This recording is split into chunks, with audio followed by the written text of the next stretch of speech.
Hello, Destinies, and welcome to this episode of Disabled Destiny. Now, we're not talking about gaming, we're not talking about disability today, we're talking about this Momo challenge. Now, as far as I can tell, this rather uncanny valley statuette came from a Japanese sculptor, I believe was called Midoro Yakashi. Apologies if I got that wrong. Now, obviously, it's a very unsettling piece of artwork for most of us to look at. But of course, we've had this phenomenon go through the world, and I think it's kind of reached the UK by now, and it's starting to make an impact. Where supposedly there's this person using this Momo identity talking to children via WhatsApp, and suggesting that they do things which may lead to self-harm, and at the very worst, suicide. Now here's where I have my problem with this. Now, we've had our fair share of creepy things go around the internet since God knows when. We've had the smile.jpg, which is supposedly a cursed image. We've had the Slender Man phenomenon, which started off as a creepypasta, and then that led to Slender Man killings here in the UK, because children, despite the fact that they think that they know it all, not all kids, that they think that they can handle it, are incredibly vulnerable. And this is where I have to step in and say, parents, you need to be aware of what your children are doing online. There's software out there, which I'm sure I might be able to get a couple of freeware suggestions. I'll put in the link in the description of this video, if you're watching this, which I hope you are, because I'm going to put this on social media, and I do hope it gets shared. You need to keep your kids safe, because these kind of things, once somebody gets an idea of something, like, oh, look at this creepy statue, we'll turn that into a cult character that somebody can send out there and influence young minds. This is where we have the problem, and I have to say, parents, you do have a high degree of responsibility to make sure you know what your kids are doing online, because now more than ever, with such a wide range of software to communicate, I'm not just talking WhatsApp, I'm talking Snapchat, I'm talking Kik, I'm talking YouTube in general, any general web surfing, any form of social media, your kids are vulnerable. You need to know what your children are doing. If they're going upstairs for hours at a time and you're not checking them and you're just thinking, oh yeah, they're on their laptop, it's fine, they're just playing with their phone, it's fine.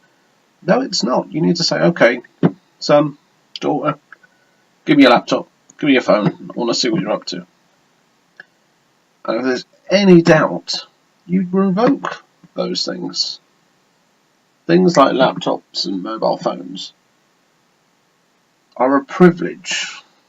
They're not a necessity. If you need something for your kids to do work on, disconnect the internet. Use a Linux partition with everything stripped out of it so they can only do word processing and make PowerPoint presentations if it's schoolwork. If they need to get it emailed and sent off to their tutor, which I don't know whether or not it's a thing nowadays, supervise them doing it on a home computer that you control. Okay? You need to be aware of what your kids are doing, because things like Momo, they aren't the first thing in this country to happen, and I can guarantee if this carries on, we're going to lose more children due to their vulnerable minds being exposed to images which are not suitable. By all means, if you have to, yes, let them use the internet, but restrict what you can let them see on the internet. Monitor what they're doing. They're not adults, they're children.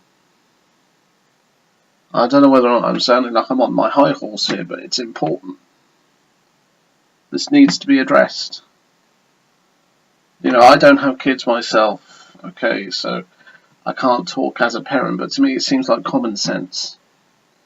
With such exposure to such unsettling material readily available at their fingertips, it needs to be monitored. And parents, you need to make sure, even not just parents, teachers, if they hear anything about it, and they have suspicions, neighbours even, inform the parents. Care within your community. Look after each other. As my slogan says, be kind always. So, if anything does happen to come off more about this Momo thing, because it seems, I don't know, some are saying it's a hoax, some saying it's real.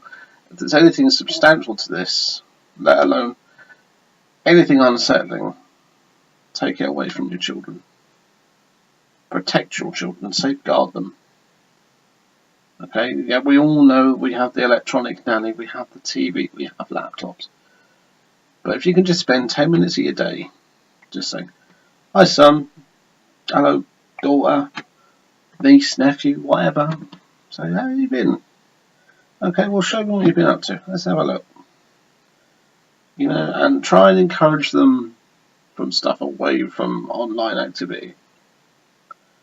Dedicate a time when you can listen to the radio together, when you can read a book. I mean, look so lordy.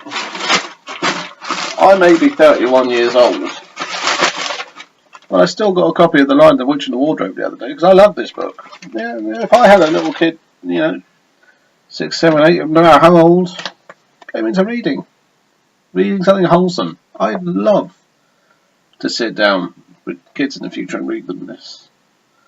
Yeah, I know it's fantasy, and oh look, there's a Narnia, there's a witch. It's always winter, great.